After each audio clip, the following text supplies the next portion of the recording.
Assalamualaikum warahmatullahi taala wabarakatuh. Waalaikumsalam warahmatullahi wabarakatuh. Alhamdulillah pemirsa Al-Mus TV yang dimuliakan oleh Allah Subhanahu wa taala, kita kedatangan dzurriyyah Rasul sallallahu alaihi wasallam. Yang pertama Al-Habib Qasim bin Ja'far As-Segaf, yang kedua Al-Habib Ahmad bin Agir Al-Attas. Untuk itu lebih akrabnya mungkin ya sedikit kita minta biodata beliau masing-masing kepada beliau. Coba silakan dari Habib Qasim, silakan. Assalamualaikum warahmatullahi wabarakatuh. Alhamdulillah, kita ucapkan terima kasih banyak untuk sahabat kita yang tercinta, guru kita yang mulia, yaitu Kiai Haji, ya sekarang dipanggil Kiai Haji nih, ya, Al-Ustadz Imam Ghazali. Masya Allah, udah hampir 10 tahun ya. Masya Allah, 10 tahun kemana itu? Ya Alhamdulillah, kita dipanggil dengan izin Allah, berkat Allah, sampailah masuk di pondok pesantren yaitu Al-Musyarafah dengan yaitu apa namanya nih, Prokes Al-Mus TV yang Alhamdulillah dikasih sehat sama Allah Subhanahu wa taala, panjang umur dan berkah selalu. Ini biar nggak kaku banget ya. Santai aja, jadi santai. Menceritakan kisah anak langsung apa gimana nih? Nama dulu Bib, biar pada kenal di pemirsa. Emang belum ada kenal mana? Ya, nama ini Habib Qasim bin Ja'far Segaf, lahir tahun 81, ya kurang lebih lutung sendiri deh ya. Iya. Dan pernah mondok juga di Bangil oleh Habib Ahmad bin Husain As-Segaf, itu kurang lebih 7-8 tahun. Langsung bertemu dengan beliau ini di Ribatut Tarim, yaitu pendiri daripada Al-Habib Abdullah bin Umar Asyatiri, diteruskan oleh anaknya ya Habib Hasan dan Habib Salim bin Abdullah bin Umar Asyatiri. Saya yaitu memegang daripada cabang Majelis Nurul Mustafa 4 yang dipimpin langsung oleh guru kita Habib Hasan bin Ja'far Segaf, yang berdakwah setiap malamnya ya ke seluruh negara, ya, khususnya di Indonesia. Dan alhamdulillah Al-Fagir juga ya, karena di pondok pesantren dengan beliau ngopi dan ngeteh doang. Tapi alhamdulillah berkah. Kalau orang duduk sama orang baik, insya Allah kita jadi orang baik. Karena itu doanya orang-orang baik. Dan akhirnya kita kembali bertemu dengan beliau seperti itu. Kalau mau dipanjangin, dipanjang soalnya nih, ya. Nggak sampai 30 menit, bahkan lebih nih. Baru omongan Anda doang nih ceritanya nih. Nggak kebagian oleh Habib Ahmad nih. Ya, begitu. Ya, yang terutama semacam. Ya, yang penting singkat, padat, dan mereka juga udah tahu siapa Habib Qasim ini. Betul. Di media medsos. Siap, oke siap. Sekarang Habib Ahmad, bagaimana Habib Ahmad? Ya, untuk saya sendiri, bagi yang belum tahu, Al-Fagir Ahmad bin Agir Al-Attas, umur Al-Fagir 17 tahun ya. Karena umur kagak ada yang tahu, saya masih muda ya. Doain biar panjang umur, sehat walafiat, guru kita biar panjang umur, Habib Qasim panjang umur, Al-Mus TV juga kita doain panjang umur ya. Jadi kurang lebih singkat cerita, kita ngumpul di sini nggak lain nggak bukan nyambungin tali silaturahim ya di Yayasan Al-Musyarafah ini, yang mudah-mudahan kita semua Al-Musyarafah ya, sebagaimana Ka'bah mulia ya, duduk di tempat yang mulia, insya Allah kita jadi orang-orang yang mulia. Kurang lebih Al-Fagir adalah salah satu saudara daripada Habib Qasim ya, dari jihad ibu maupun jihad abah. Jadi abah Al-Fagir sama ibu Al-Fagir misanan atau mindon sama ibu Habib Qasim bin Ja'far As-Segaf. Nggak lain nggak bukan, Al-Fagir juga khidmat sama seperti beliau di Majelis Nurul Mustafa sallallahu alaihi wasallam, dan Al-Fagir juga berkhidmat bareng mendampingi Habib Qasim, yaitu di furu daripada cabang Majelis Nurul Mustafa 4 yang dipimpin oleh beliau, dan pusatnya sama di Jakarta. Nah, pengalaman belajar, alhamdulillah Al-Faqir belajar di bumi ya. Langit bukan. Kurang lebih ya. Bingung kita. Jadi apa kita? Kalau diceritain panjang kagak ada habis-habisnya. Siap. Intinya kita belajar kagak ada habis-habisnya. Siap. Ya, jadi alhamdulillah para pemirsa, di sini kita sedikit sekelumit profil beliau. Adapun nanti kalau mau lebih panjang lagi, sekarang medsos sudah gampang, tinggal diakses saja. Baik Habib, keduanya mohon maaf dari Habib Qasim dulu. Di sini itu kan kita sekarang ketika menuntut ilmu pasti ya, dalam hal ilmu itu dituntut untuk disampaikan. Dalam yang lebih kata singkatnya adalah harus dakwah. Nah, kira-kira apa suka dukanya di dalam dakwah, terlebih zaman sekarang ini yang anak muda itu sudah banyak virus-virusnya yang kita lihat di internet dan lain sebagainya. Itu kira-kira bagaimana Habib? Baik, intinya memang benar kita diajarkan oleh orang-orang dulu, terutama dari guru-guru kita, harus benar-benar belajar. Karena ilmu itu penting yang kita pelajari. Kenapa? Karena ilmu pertama buat diri kita. Ya, setelah kita paham ilmu itu bisa diamalkan buat kita, buat keluarga kita, maka lalu disampaikan untuk umatnya Nabi Muhammad SAW. Dan memang Allah Subhanahu Wa Taala jelaskan ta'muruna bil ma'ruf wa tanha 'anil munkar. Kita emang ditugaskan untuk mengajak kebaikan. Nah, kalau cara kebaikan itu kan banyak, Betul. ya, bukan belajar aja, ya.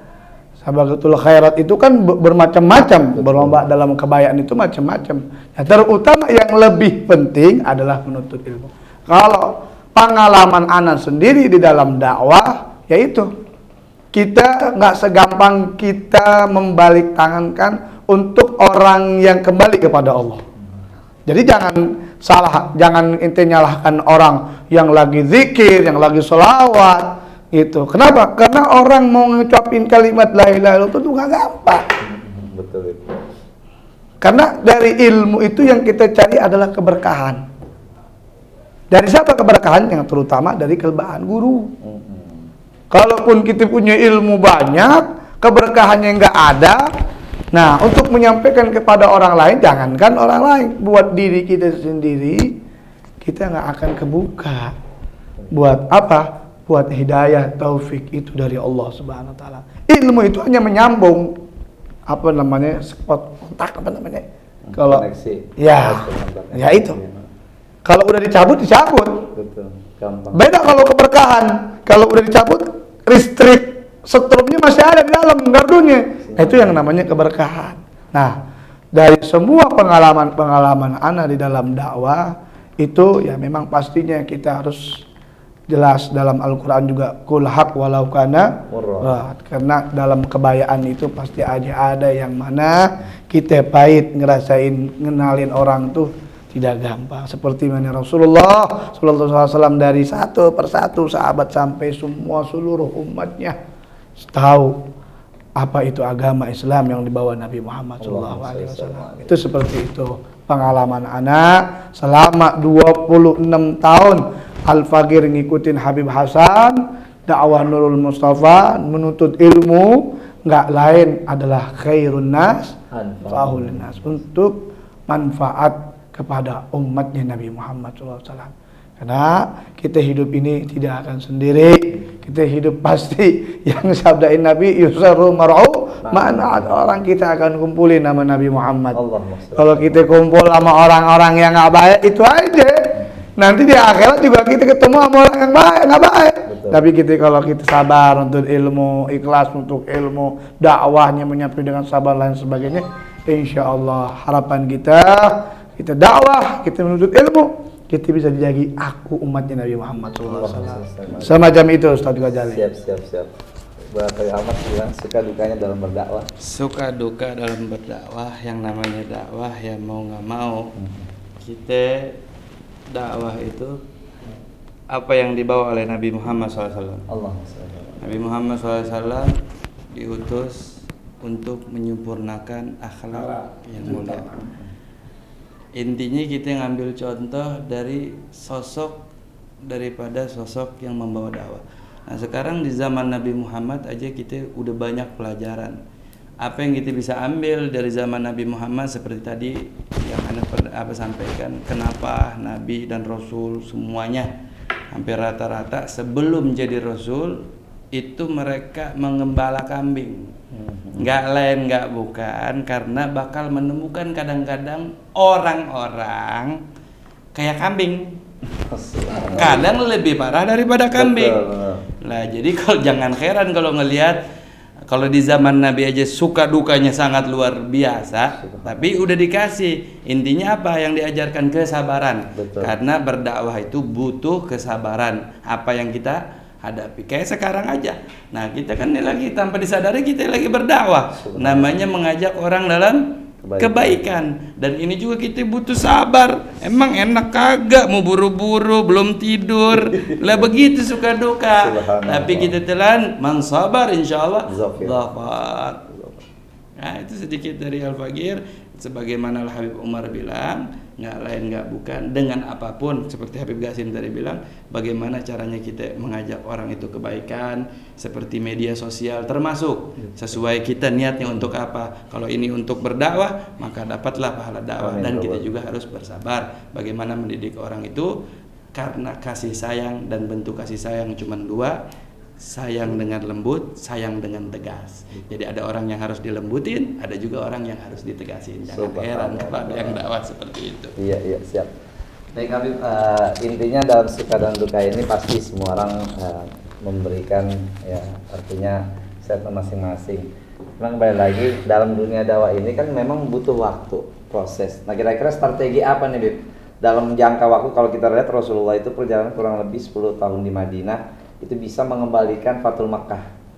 Nah artinya ada nggak trik-trik atau strategi yang kira-kira kita kan membaca nih bagaimana fashion sekarang, masyarakat seperti apa. Nah kira-kira ada nggak dakwah yang mungkin dari pemirsa nanti juga ketika punya ilmu dia bingung gimana caranya, saya ilmu banyak cuman nyampainya bingung, strateginya seperti apa. Nah kira-kira menurut Habib gimana Bib? Kalau Anda begini, dakwah itu mawaddah hasanah, menyampaikan mawaddah hasanah dengan menyampaikan dengan baik. Jadi kalau strategi itu kita nggak usah kita rubah lagi. Ikut salaf gitu. Apa yang diajarkan oleh ajdadukum, kakek-kakek kita ikutin. Seperti dakwahnya Habib Umar bin Hafid. Nah, mereka juga mengikuti ajdadukum, kakek-kakek mereka. Yang memang mereka itu merangkul dengan satu sama lain.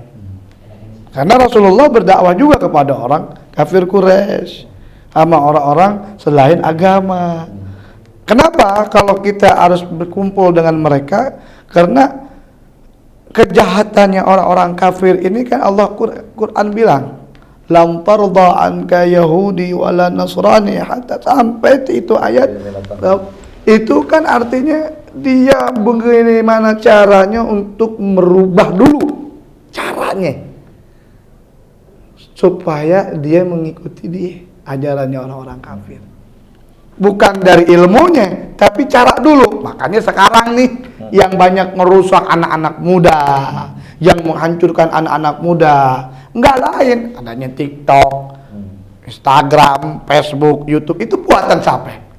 Yahudi. Buatan orang Yahudi. Bagaimana yang dibuat oleh orang-orang Yahudi kita rubah dengan cara kita dakwah. Di situ cara kita rubah strategi kita. Dia bikin kita yang buat. Supaya apa? Cara-cara kita yang kita ajak dulu oleh orang-orang guru-guru kita buka di media misalnya. Yang sekarang lagi rame apa namanya? Facial begitu tuh. Fashion, iya. Nah, kan itu bukan satu. Lihat, di Kalimantan ada. Di Palembang ada. Nah, itu yang dia khawatirkan untuk anak-anak muda ya, yang sehingga nanti mengikuti. Nah, makanya kita bikin facial tapi kita dengan ngaji. Facial kita dengan baca Al-Quran. Terus nahu, sorot, seperti di mana itu kita gerakan di media medsos yang sudah menyediakan oleh mereka. Gitu. Nah, kalau strategi ini bagaimana? Ya kita ikutin yang udah ada. Seperti Habib Hasan yang udah bagaimana? Seperti Habib Hasan dakwahnya ya, baca maulid, kenalin dulu untuk maulid. Karena guru kita Habib Hasan itu turun terjun dakwah itu cuma satu. Apa yang diajarkan oleh Rasulullah? Al-muhabbah dulu. Dia kenal dulu, cinta dulu sama Rasulullah. Kalau dia udah kenal siapa itu Rasulullah, pasti dia akan ngakuin apa yang dia lakuin oleh Rasulullah. Cinta dulu. Karena orang kan ada bahasa cinta uti buta. Itu. Kalau dia udah cinta kepada Rasulullah, kenal dengan cara kita membaca maulid, kita membaca burda, bersaudan, dan salawat itu, insya Allah mereka akan kenal. Lama-lama mereka akan tahu siapa ini yang kita puji adalah Nabi Muhammad SAW. Semacam itu. Apa itu? Strateginya, Beb. Karena anak muda sekarang tuh ya dibilang seperti belut lah, Beb. Yang saya dapat dari guru saya Habib Hasan, Habib Gasim, strategi dakwah apa yang Allah ajarkan, ta'awan itu gotong royong. Ya, ada orang tadi mau nyampein tapi dia punya ilmu, dia mau nyampein tapi susah. Caranya gimana? Kalau dia punya duit, dakwah pakai duit. Manggil orang yang bisa nyampein.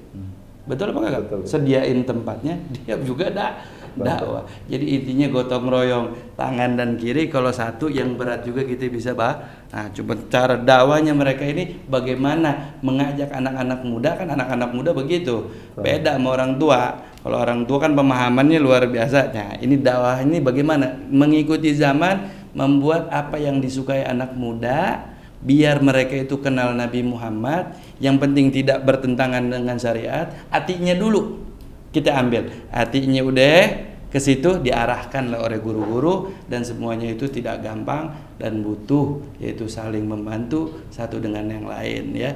Butuh yang punya pikiran dengan pikirannya, kreatifnya dan lain sebagainya, dan itu ada di dalam Al-Quran dan hadis panjang kalau di ngomongin. Iya betul.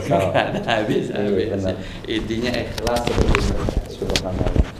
Ya, jadi kita memang Terakhir apa bukan ya? Belum. Ini kita minum dulu boleh nih. Ini ada air nggak? Ada. Oh ada ya. Haus nih soalnya. Selamat. Iya. Ya, jadi alhamdulillah ya tadi sedikit kita tahu strategi memang banyak. Artinya setiap orang itu Punya memiliki cara masing-masing. Likulli syai'in maziyah. So, Setiap orang itu punya kelebihan. Fakir bisa join kan luar biasa ya. Subhanallah. Itu Makanya dah. jangan bawa diri, bareng-bareng. Ya. Seperti apa yang kita lihat guru-guru kita Habib Hasan. Kan Subhanallah. adik kakak itu bareng-bareng luar biasa. Nah, itu benar. Jarang-jarang biasanya orang berantem kan. Benar. Kalau ini bareng-bareng, jangan heran kalau nurul Mustafa seperti itu. Betul. Nah, itulah Habib yang maksudnya kita ingin, mungkin ada beberapa ya maziyah yang mungkin bisa dibocorkan. Ya pastinya semua mengikuti Rasul sallallahu alaihi wasallam. Cuman kan terkadang orang lupa ketika mungkin ada hawa nafsu, ingin dia tenar sendiri, sehingga pikul sini dan sebagainya. Jadi gini, dakwah itu cuman apa yang tadi kita bicarakan, semua punya trik masing-masing. Cuma satu doang. Ana diajarin nama semua masyayikh, istiqamah. Subhanallah. Kalau memang ente niat sudah istiqamah terus, nggak bosan apa yang ente sampaikan, insya Allah mereka akan kenal. Kalau kita nggak jauh, makanya ada bilang al istiqamah afdal min alfi karamah. Karena orang istiqamah itu yang dicari bukan kita ngelihat karamahnya, tapi yang dicari oleh Allah, oleh Nabi Muhammad dan orang-orang yang lihat kepada mereka adalah istiqamah terus menerus. Dia menyampaikan seperti yang Rasulullah, beliau tidak pernah putus walaupun beliau kasih itu tangan kiri emas, tangan kanan dia itu belian, tetap kalau udah tujuan yang kalimat la ilaha illallah, beliau mati sampai menegakkan kalimat Allah. Istiqamah intinya ya. Mau dakwah yang model apa, yang penting istiqamah. Ente mau jadi profesor, dokter, presiden, menteri dan tetek bengek tuh di situ, yang penting istiqamah. Ya, jadi kita memang ngelihat ini Bib, kalau antum ibaratnya udah sebagai pendakwah. Nah, ini kiat-kiat kira-kira mereka kan masih pelajar di bawah naungan kita. Nah, kira-kira apa tuh Bib yang membuat mereka ilmunya pertama bermanfaat dalam segi mungkin hafalannya kuat, kemudian juga memahaminya mudah. Itu kira-kira apa Bib? Ya, kalau untuk anak-anak muda yang masih belajar, satu, jangan pernah putus gitu doa kepada orang tua. Dan yang kedua, yakin apa yang kita amalkan. Udah, itu aja. Lebihnya Allah yang akan kasih. Kita minta doa kepada orang tua, otomatis kepada guru-guru kita. Yang terakhir adalah yakin apa yang kita amalkan dan kita kerjakan di dalam sehari-hari hidup kita. Seperti itu. Habib Ahmad, ada selanjutnya? Habib Qasim aja. Ya, Bib, untuk anak-anak, Bib, kira-kira gimana caranya, Bib? Cara buat apa dulu nih? Buat biar dapat ilmunya mudah, bermanfaat, itu gimana? Diawali dengan apa dulu? Diawali dengan kemauan. Kemauan pasti, Bib. Diawali dengan kemauan. Kalau nggak mau ya begitu. Cuman kan yang namanya nggak mungkin orang itu nggak ada kemauan buat itu. Karena kan kita tahu diajarin sama Imam Syafi'i, orang mau dunia pakai ilmu, mau akhirat pengen ilmu, pengen maruk dua-duanya pakai ilmu, kata Imam Syafi'i. Jadi mau kagak mau nggak mungkin orang itu. Nah, caranya bagaimana? Lihat apa yang dia mau tuju.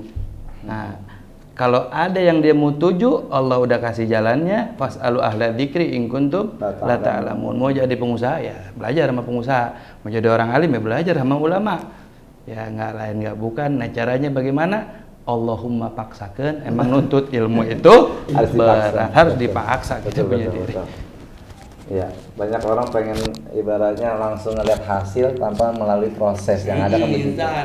Dan juga gini, ilmu itu nggak bisa dari media aja. Betul. Harus kita langsung belajar. Bersama. Dan ingat, jangan salah pergaulan. Itu, ini sekarang karena banyak pergaulannya yang udah lama nuntut ilmu, dia ngikutin pergaulan ini, pengen ini, akhirnya berubah.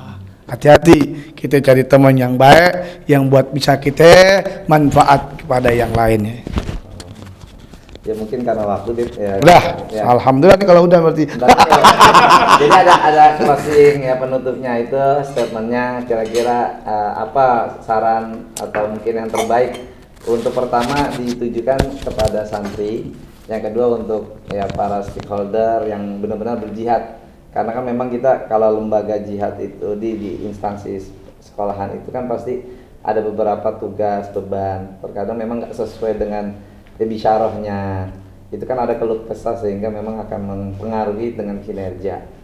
Itu kira-kira bagaimana, Bib, untuk dari murid-murid kemudian ke guru-gurunya yang ngajar? Yang pertama ya anak muridnya, yang pertama harus lebih jaga dengan yaitu pertama adab ya. Pertama adab, kalau pengen dapat manfaat berkah itu mesti ada adab di pesantren atau di sekolah. Yang kedua, murid juga harus lebih sabar dalam menjalankan menuntut ilmu. Karena sabar itu tidak ada batasnya bagi orang yang beriman kepada Allah Subhanahu wa taala. Maksudnya orang-orang yang menuntut ilmu dalam agama. Nah, dan untuk para guru-guru juga jangan terlebih emosi untuk mengajari anak-anak murid.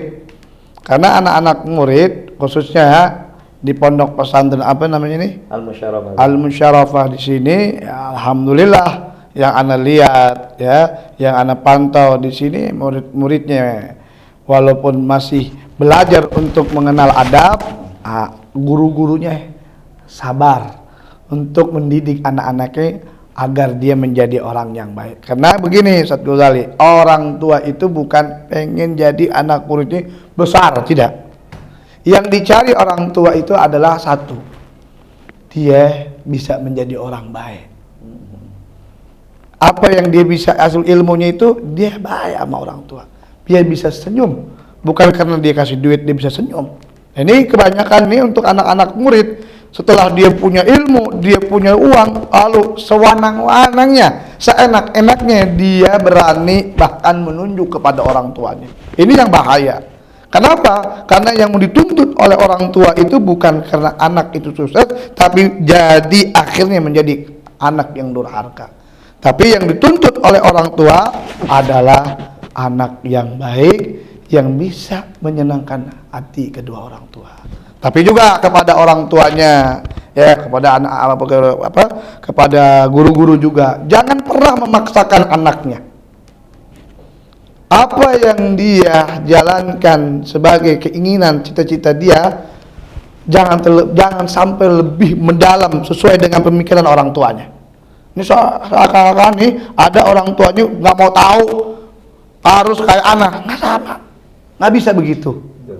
Kita harus bebaskan, tapi kita harus pantau dia apa keinginan, harapan dia, cita-citanya dia, kita dukung dia. Tapi jangan tiba-tiba, ya memang orang tuanya apa, dia orang tuanya pinter apa segala macam, tiba-tiba anaknya tidak sesuai oleh orang tuanya, dijejek, ini bisa hancur nih anak. Bukan jadi harapan kedua orang tuanya, tetapi menjadi kemurkaan, rusak daripada nama kedua orang tuanya. Nah, itu hati-hati. Itulah yang Habib bisa sampaikan kepada anak-anak murid, khususnya kepada orang tua dan kepada guru-guru yang harus sabar dan melihat karakter, karena setiap orang tuh IQ-nya masing-masing beda, iya kan? Bisa yang ada yang begini, dan ini pengalaman saya, pengalaman Habib sendiri. Ya dulu Habib pondok pesantren di Bangnya, tahu-tahu ke Hadramut itu, waduh, cuman ya ala kulli hal, karena ada pengalaman yang kita hadapi, tapi kita bisa mengalamkan seperti itu. Ya seperti itu. Habib Ahmad terakhir. Silakan. Terakhir nih. Iya. Akhir nih. Masih ada lagi, dikit lagi. Udah dong terakhir. Iya. Terakhir buat apa nih? Buat murid. Ya, murid sama guru yang di sini, Bib, yang ngabdi lah ibaratnya. Mau di sini, mau di mana, murid sama guru beda paham itu biasa. Biasa, Bib. Yang bahaya itu salah paham. Salah paham, betul. Ini yang sering terjadi. Kadang antara guru dengan murid atau murid dengan guru, seperti orang tua dengan anak. Nggak jauh beda deh seperti itu. Kadang yang tadi Ana bilang, sayang itu bentuknya dua. Betul. Ada lembut, ada tegas. Terkadang kita anak muda ditegasin sama guru, kalau nggak sama orang tua suudon kita bilang orang tua nih guru, padahal mah sayang, kita nggak tahu rasanya kapan nanti. Ini pengalaman kita juga. Betul. Nah, jadi kita harus sama-sama sabar, tuh ada as-sabur di situ ya. Betul. Guru sabar mendidik murid, murid pun harus sabar dalam menuntut ilmu. Dengerin apa yang Allah mau, sami'na wa ata'na, apa yang Nabi mau, sami'na wa ata'na. Apa yang orang tua mau, sami'na wa ata'na, apa yang guru mau, sami'na wa ata'na. Kunci keberhasilan buat semua murid dan anak-anak, harkat martabat guru ada di muridnya, harkat martabat orang tua ada di anak-anaknya. Kalau anak-anak jadi, orang tua yang bakal tepuk dada. Jadi ya kadang juga orang tua gitu ya, salah paham. Ntar muridnya sama gurunya dipukul, udah main penjara malah sekarang mah ya. Padahal mah nanti juga kalau sukses, nah dia juga yang tepuk dada ya. Jadi buat orang tua ya maafin ya. Ini buat kebaikan semuanya ya kan, pengen pada baik begitu dah. Ya. Ya, jadi alhamdulillah, terima kasih pada pagi hari ini untuk podcast kita. Sebelumnya terima kasih banyak buat Bapak Iben ini, juga Habib Al-Mukarram. Biasanya kalau ada pertanyaan situ tanya aja langsung sini Al-Mus TV. Iya, siap.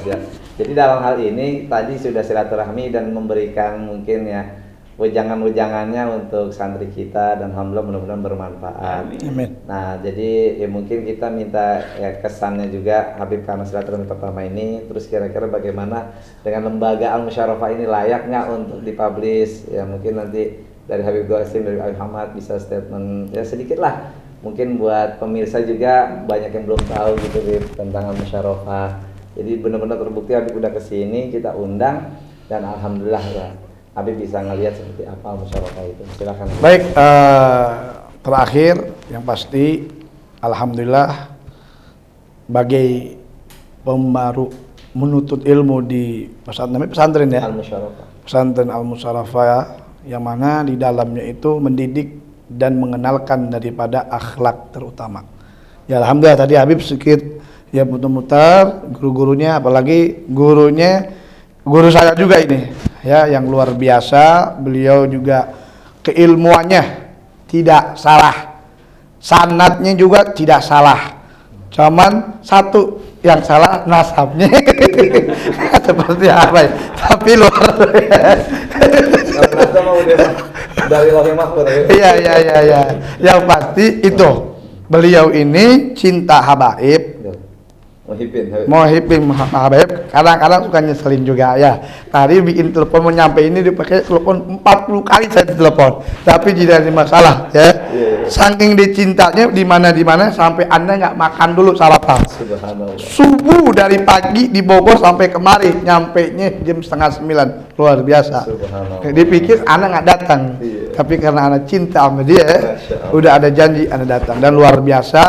Di sini didik ya untuk teman-teman semua yang mau baru masuk khususnya wilayah Tangerang ya, yang mau dari Kalimantan dan kira-kira banyak yang dari luar, dari negara-negara ya Eropa yang lain sebagainya sudah masuk kemari. Dan ini mungkin kalau mau lebih sejarah lanjutnya bisa mungkin ada di Al-Mus TV atau di Google juga sudah ada pengalaman apa daripada pendirinya siapa, profilnya sudah dijelaskan. Cuman Habib hanya menyampaikan pesan kepada seluruh para penonton agar jangan sampai kita jauh dengan para alim ulama. Karena itulah harapan kita. Kenapa? Karena kita ini bakal bertemu dengan Tuhan Allah Subhanahu wa taala. Karena ulama-ulama yang mengajarkan untuk kita kenal kepada Allah. Karena bahkan negara Indonesia ini nggak lain, didirikan, dibangun, dan dimakmurkan tidak lain oleh para alim ulama terdahulu, sehingga jadilah negara Republik Indonesia yang aman dan tentosa, bahasanya itu seperti ini buku yang ngerti, yang berkah, thayyibun, maghfirah dan seluruhnya berkahnya para alim ulama. Jadi terakhir antum fadal yang mau datang ke pesantren Al-Musyarrafah, di situ sudah ditara, tertibkan dan lain sebagainya. Insya Allah keluar di sini bisa jadi dai, amin. Ya, bisa jadi profesor, amin. Dokter, dan bahkan keluar dari sini sudah ada yang dari Eropa ya, Mesir, terus dari Yaman. Salah satunya beliau juga di sini Ustadz Ghazali ya, yang mana di situ sudah ditentukan dan cara untuk kita belajar yang lebih baik. Luar biasa. Al-Musyarrafah ini luar biasa. Kenapa sih disebut Al-Musyarrafah? Kalau menurut ana agar yang masuk ke tempat yang ini menjadi mulia bersama Nabi Muhammad dan Allah Subhanahu wa taala. Oke, Ahmad, bagaimana kesan-kesannya? Kesan-kesannya intinya mah layak ya. Kalau Habib Ghazi bin Ja'far As-Segaf aja layak nyampe ke sini, nggak usah panjang lebar deh, antum bisa nilai sendiri ya. Jadi bukan layak lagi kalau nggak dipublish, namanya kebangetan. Jadi harus dipublish biar semua orang tahu, dari Sabang sampai Merauke, sampai Jerman, sampai Amerika harus tahu kalau di sini ada Al-Musyarrafah, dan Al-Musyarrafah itu adalah lambang daripada kiblat kita yaitu Makkah dan Ka'bah. Ya, tapi jangan dilihat mahal ya. Ilmu itu jangan dilihat duit. Tapi ilmu itu adalah manfaat buat kita semuanya. Ya ingat tuh, hukum mahal Bib. Ingat, ente mau jadi sekolah tinggi itu bisa miliaran buat ini anak. Ujung-ujungnya nggak jadi manfaat kedua orang tuanya. Kita yang takutin, yang sukses. Tapi yang banyak nih. Yang sekolah tinggi ditanya sholat rukun Islam nggak tahu. Banyak. Ditanya daripada tayamum nggak tahu. Nah itu yang kita takutin. Karena itu harapan kita supaya kita bisa hadir di sini. Habib datang ke sini, Habib Ahmad datang ke sini untuk mengenalkan buat antum semuanya. Ya, jangan lupa masuk ya Al-Musyarrafah ya. Kalau subrek, like dan share. Alhamdulillah. Ya, terima kasih para pemirsa Al-Mus TV. Ya, semuanya kita lihat, alhamdulillah kita dengarkan juga tadi bagaimana bincang-bincang kita dengan Masya Allah dai kita ini. Mudah-mudahan kita doain beliau panjang umur, amin, walafiat, amin, berkah dunia, duitnya banyak, bininya banyak, amin. Insya Allah bisa pergi haji setiap tahun, amin, ya rabbal alamin. Dan jangan lupa di subscribe di Habib Ghazi bin Ja'far As-Segaf. Oh iya, Habib Ahmad gimana? Iya dong. Ke channelnya apa Habib? Channelnya? Channelnya? Buat Habib. Channelnya? Iya. Channel saya Nah, itu dah. Lagi dibikin. Lagi kita proses ya. Aman lagi lah atas ya. Nah, cuma di sini begitu dah. Ya, mudah-mudahan kita semua dalam keadaan sehat walafiat dan kita bisa kembali lagi di silaturahmi. Insyaallah. Marat karat. Amin, amin, amin, insyaallah. Ya. Jangan marot-marot. Jangan kita mah gak boleh ya kan. Kita emang kita tahu dah sotonya jamaah bagaimana ya, ini mohon dimaklumi ya, mudah-mudahan kembali lagi keberkahan untuk kita semua. Baik, kurang lebihnya podcast ini saya mohon maaf, kurang ya lebihnya untuk kita ucapkan assalamualaikum Waalaikumsalam warahmatullahi wabarakatuh. Akbar.